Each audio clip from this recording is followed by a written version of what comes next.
Hello everyone, welcome to my channel. We are going to find the slope of the line passing through the points 3, 7 and 6, 15. So let's start with today's video solution. If you are new to my channel, don't forget to subscribe it. So we have given 2 points of a line passing through 3, 7 and 6, 15.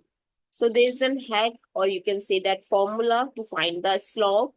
So we'll denote the slope by m, and the formula is y2 minus y1 by x2 minus x1. Now what is y2? What is y1? x2, x1. The first coordinate of the line is x1 and the second is y1. Similarly, the second is x2 and the second coordinate is y2.